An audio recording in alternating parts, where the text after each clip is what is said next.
ಯಾಕಂದ್ರೆ ಅದ್ಭುತವಾದ ಸಂಯೋಜಕ. ನನಗೆ ಎನ್ ಎಸ್ ಪ್ರಸಾದ್ ಅವರು ಯಾಕೆ ಇಷ್ಟ ಆದ್ರು ಅಂದ್ರೆ ಸಾಹಿತ್ಯಕ್ಕೆ ಕೊಡ್ತಾ ಇದ್ದ ಪ್ರಾಶಸ್ತ್ಯ ಇದೆಯಲ್ಲ, ಅದು ಬಹಳ ಮುಖ್ಯವಾದ. ಅನೇಕ ಸಂದರ್ಭಗಳಲ್ಲಿ ಸಂಗೀತಗಾರರಿಗೆ ಮತ್ತು ಸಾಹಿತಿಗಳಿಗೆ ಸಂಬಂಧವಿರುವುದಿಲ್ಲ. ಆದರೆ ಅಶ್ವತ್ಥ ಪರಂಪರೆಯಲ್ಲಿ ಬೆಳೆದವರಾದ ಕಾರಣ ನಮ್ಮ ಅಣ್ಣ ಸುಬ್ರಾಯ ಚೌಕಾಡಿ ಅವರು ಹೇಳ್ತಾ ಇದ್ರು, ಅಶ್ವಥ್ ಅವರು ಬೆಂಗಳೂರಿಗೆ ಕರೆಸ್ಕೊಂಡು ಹೇಗೆ ಹಾಡು ಕಂಪೋಸ್ ಮಾಡ್ತಾ ಇದ್ರು ಅನ್ನೋದನ್ನು ಅಣ್ಣ ಹೇಳ್ತಾ ಇದ್ರು.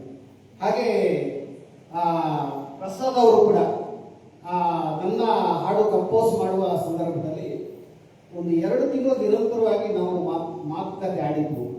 ಪ್ರತಿ ಆ ಸಾಲು ಕಂಪೋಸ್ ಮಾಡಿದ ತಕ್ಷಣ ಅವರು ವಿಡಿಯೋ ಮಾಡಿ ನನಗೆ ಕಳಿಸ್ಕೊಡ್ತಾ ಇದ್ರು, ಯಾವ ರೀತಿ ಬಂದಿದೆ ಅಂತ. ಪ್ರತಿ ಹಂತದಲ್ಲೂ ಕೂಡ ಅದು ಮಾಸ್ಟರಿಂಗ್ ಆಗಿರುವಾಗ, ವಾಯ್ಸ್ ಮಿಕ್ಸಿಂಗ್ ಆಗಿರುವ ಸಂದರ್ಭದಲ್ಲಿ ಆಗಿರುವಾಗ ಕಳಿಸ್ತಾ ಇದ್ದಂಥ ಒಂದು ಸಂದರ್ಭ ನೆನಪಿಗೆ ಬರ್ತದೆ. ಅಂದರೆ ಸಾಹಿತ್ಯಕ್ಕೆ ಕೊಡ್ತಾ ಇದ್ದಂಥ ಪ್ರಾಶಸ್ತ್ಯ ಮತ್ತೆ ಹೊಸತನದ ಒಂದು ಅಪೇಕ್ಷೆ, ಹೊಸ ಪ್ರಯೋಗಗಳ ಬಗ್ಗೆ ಇದ್ದಂಥ ಒಂದು ತುಡಿತ ಇದೆಯಲ್ಲ, ಅದು ಎನ್ ಎಸ್ ಪ್ರಸಾದ್ ಅವರ ಒಂದು ಸಂಯೋಜನೆಯ ಒಂದು ವಿಶೇಷತೆ ಅಂತ ನಾನು ಹೇಳಲೇಬೇಕು.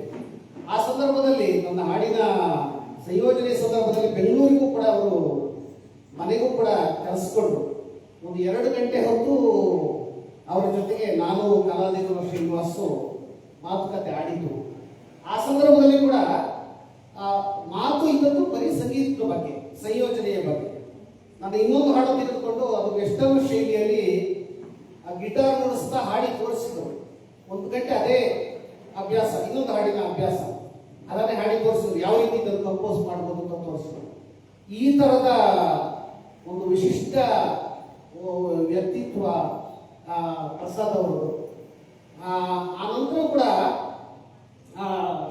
ಗೀತಾ ಮಾಧುರ್ಯ ಕಾರ್ಯಕ್ರಮದ ಕೊನೆಯಲ್ಲಿ ಒಂದು ಮಾತು ಹೇಳಿದರು. ವೇದಿಕೆಯ ಎಲ್ಲ ಗಾಯಕರನ್ನು ಉದ್ದೇಶಿಸಿ ಒಂದು ಮಾತು ಹೇಳಿದ್ರು. ಅದನ್ನು ನಾವೆಲ್ಲ ನೆನಪಿನಲ್ಲಿ ಇಟ್ಕೊಳ್ಬೇಕು. ಗಾಯಕರು ಹೊಸ ಹಾಡುಗಳನ್ನು ಹಾಡಬೇಕು, ಇಲ್ಲದಿದ್ದರೆ ಸುಗಮ ಸಂಗೀತ ನಿಂತಲ್ಲೇ ನಿಂತು ಬಿಡತ್ತೆ. ಸುಗಮ ಸಂಗೀತ ಮುಂದಕ್ಕೆ ಹೋಗ್ಬೇಕಾದ್ರೆ ಹೊಸ ಹಾಡುಗಳನ್ನು ಹಾಡಬೇಕು. ಆ ಮಾತಿನಲ್ಲಿ ಈಗಿನ ಪರಿಸ್ಥಿತಿಯ ಬಗ್ಗೆ ಒಂದು ನೋವು ಇತ್ತು, ಭವಿಷ್ಯದ ಬಗ್ಗೆ ಒಂದು ಕಾಳಜಿ ಇತ್ತು, ಕಳಕಳಿ ಇದೆ. ಬಹುಶಃ ಅಂತಹ ವೇದಿಕೆಯನ್ನು ಸಿದ್ಧ ಮಾಡಿದಾಗಲೇ ಅವರಿಗೆ ನಾವು ಕೊಡುವಂತ ಒಂದು ನಿಜವಾದ ಗೌರವ ಅಂತ ಭಾವಿಸ್ತೇನೆ. ಪ್ರಸಾದ್ ಅವರು ಮಾಡಿದ್ದಕ್ಕಿಂತ ಮಾಡಬೇಕಾದ ಕೆಲಸಗಳು ತುಂಬಾ ಇದ್ವು ಅಂತ ಅವರ ಜೊತೆ ಮಾತನಾಡಿದಾಗ ನನಗೆ ಅನಿಸಿತ್ತು. ಶ್ರೀಕೃಷ್ಣ ಆದಾಗಿ ಅವರು ತೀರ್ಕೊಂಡಾಗ ಪೂರ್ಣಚಂದ್ರ ತೇಜಸ್ವಿ ಒಂದು ಮಾತಾಡ್ತಾರೆ, ಆದಾಗಿ ಬೇಗ ತೀರ್ಕೊಂಡು, ತುಂಬಾ ಕೆಲಸ ಮಾಡಿ ತುಂಬಾ ಬರೆದು ಬೇಗ ತೀರ್ಕೊಂಡು.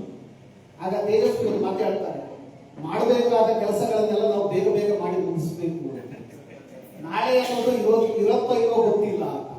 ಹಾಗಾಗಿ ಇನ್ನಷ್ಟು ಕ್ರಿಯಾಶೀಲವಾಗಿ ಕೆಲಸ ಮಾಡಿದಾಗ ಸುಗಮ ಸಂಗೀತ ಮುಂದಕ್ಕೆ ಹೋಗುತ್ತೆ. ಪ್ರಸಾದ್ ಅಂತವರಿಗೆ ನಿಜವಾದ ಗೌರವ ಸಲ್ಲಿಸಿದಾಗ ಆಗತ್ತೆ ಅಂತ ಹೇಳ್ತಾ ಈ ಅವಕಾಶ ಕೊಟ್ಟ ನಮಗೆಲ್ಲ ವಂದಿಸಿ ನನ್ನ ಮಾತನ್ನು ಮುಗಿಸ್ತೇನೆ.